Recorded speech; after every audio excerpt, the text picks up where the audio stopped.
The solution was to baby-proof my business so that I could continue to serve my clients while I could take a much-needed maternity leave. Hello and welcome back to the Blissful Mompreneur podcast. I'm your host, Cristina Hall, and I am so grateful you are here today.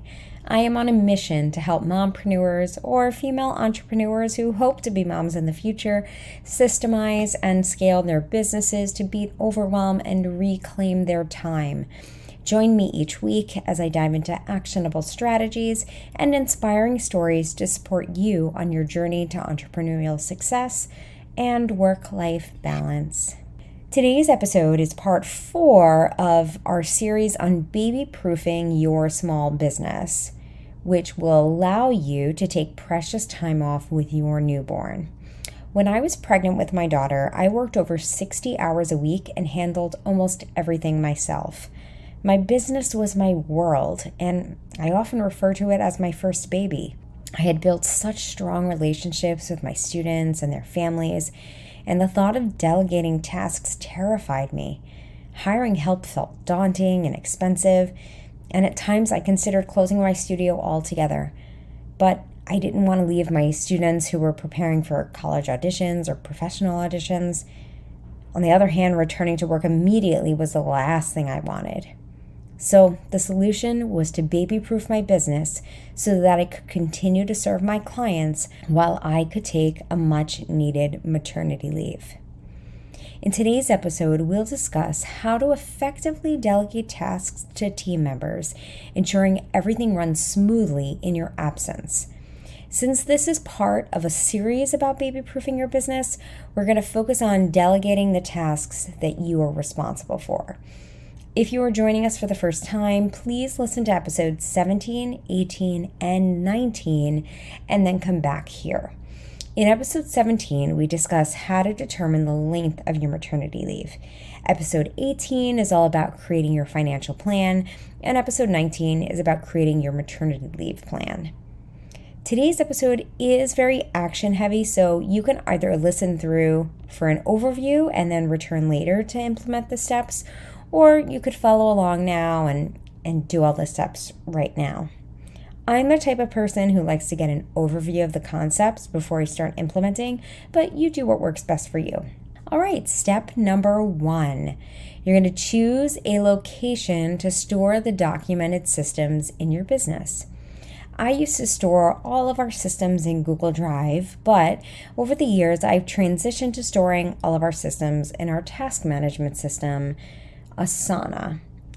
Asana is a far more robust program than Google Drive, so it gives you way more options, such as allowing you to create subtasks, attach documents, images, and videos, include links, assign tasks to team members, and schedule tasks to be completed by a certain date. You can also set up recurring tasks. Really, the options are endless when it comes to Asana, and that's why I've transitioned to documenting systems in Asana rather than Google Drive. Asana has both a paid and free version. However, I have found the free version meets the needs of my business. For the purposes of this tutorial, I'm going to explain the steps for documenting systems in Asana, but feel free to adapt the steps and do this in another program.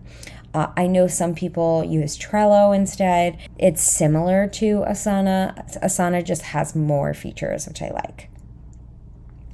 So once you have set up, say, a free Asana account or another account, you're going to create a project and title it Playbook or Standard Operating Procedures and select the board view option.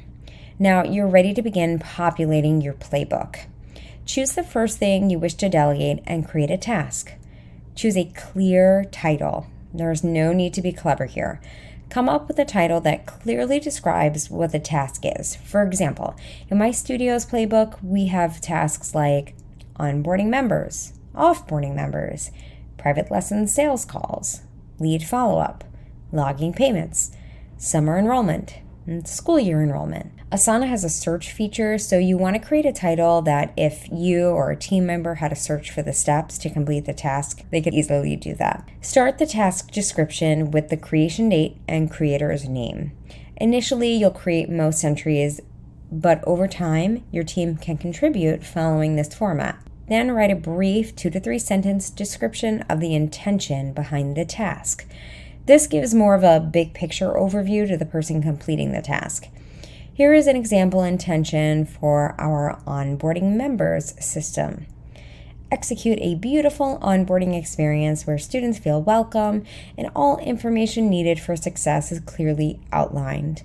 All student information is entered uniformly to ensure all team members can locate important information with ease, and appropriate subtasks are created to provide the best experience for the student.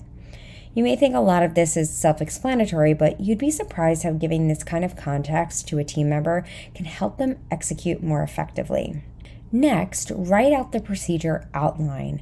These include all the steps needed to complete the task. As you are writing out the steps, keep asking yourself, is this clear to someone who does not know anything about the business? If the answer is no, try to be clearer. Include links to programs, websites, or documents needed to complete the task. If they need login and password information, you could use a program such as LastPass and grant them access to specific account information. You could take screenshots of various steps and attach those images, or record your screen using a program such as Vidyard and attach the video. If the task requires doing different things on different days, you could create subtasks within the entry with the steps that need to be done on certain days and assign them accordingly. The last thing you want to include in the description are keys to success. This is where you can include tips and tricks that you've learned from doing this task. This may include something like, this is a step-heavy process, so go slow and double-check your work to avoid mistakes. Or if the task involves working with vendors, perhaps you would include that particular vendor prefers to communicate via text or something like that.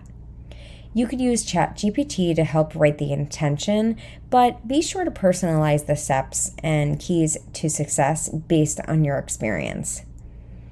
If this is a recurring task in your business, make sure you include that somewhere in the description. It might go in the first step, such as, on the first of every month, blah, blah, blah, blah, blah. You can also set the task up as a recurring task right in Asana so that it pops up on your team members' to-do list when it's time to complete again. Once the intention has been set, the materials have been gathered, and the steps have been clearly outlined and documented, it's time to present the playbook entry to your team member. Now, there are 4 different ways you can hand off a task to a team member. The one you choose will depend on the complexity of the task, your comfort level with the team member, and how often you've done something like this. The different ways are as follows. You could, 1, assign them the task in Asana. This is great if it's a simple task and the team member is used to being assigned things in Asana. I can do this for many of the things I delegate in my business, but it wasn't like that at first. Another way is you could send them a quick message or email with the Asana link. You can ask them to complete it and then contact you with any questions. Again, this is great if it's a simple task. Option 3, schedule a meeting or phone call and talk through the process. And have an open dialogue where they can ask questions. This is great for more complex tasks that will likely require a back and forth dialogue for the team member to gain clarity on the task or project. And option number 4, schedule a meeting or phone call and walk through the process. Either you do it and they observe you, or they do it with you there to ask questions. This is great for more complex tasks and when you are just starting to delegate. Having the team member do it themselves while you observe will give you a lot more confidence that they will handle the task or project properly. Always let the team member know that if they have questions to contact you. Please be clear on how you would like them to contact you. For example, send me a message in Slack, come into my office, call me, send me an email, etc. If you find the team member has questions as they are going through the task, there's a good chance that your playbook entry needs to be clearer. And then I like to add additional information to the playbook entry to ensure that it is complete and unlikely that others will have questions in the future. Now that you've handed off the task, you may think you're done, but I would set a reminder to follow up to see if the task was completed to your liking. I like to schedule these follow-ups right in Asana.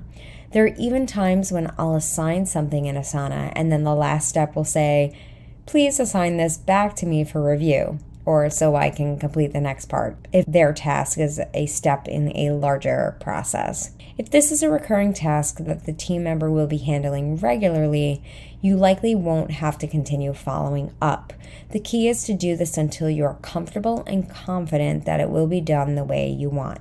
That brings me to another point. Keep in mind that the team member may not do it exactly the way you do it, and that is okay. As long as it's completed fully and accurately and follows through on the intention, it's good.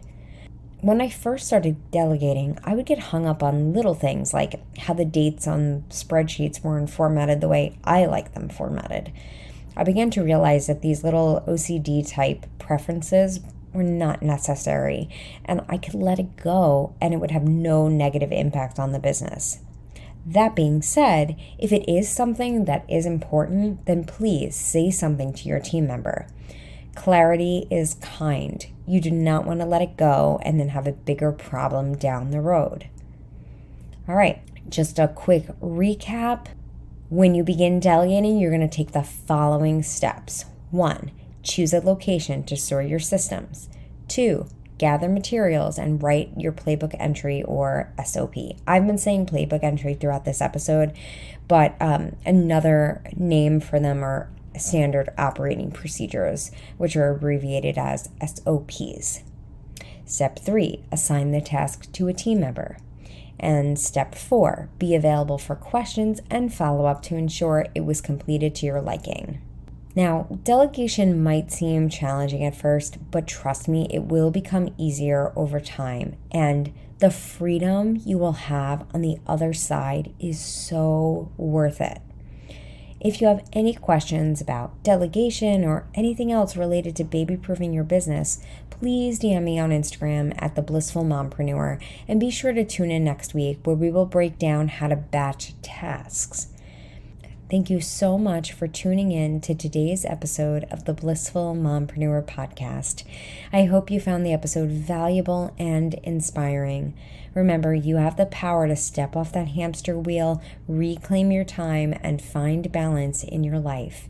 If you enjoyed today's episode, please subscribe to my channel, click the notification bell, and leave a comment below letting me know your biggest takeaway. Your feedback helps me continue to provide valuable content to mompreneurs just like you. Until next time, keep pursuing your dreams, finding joy in the journey, and creating a life and business you love. Take care, and I'll see you in the next episode.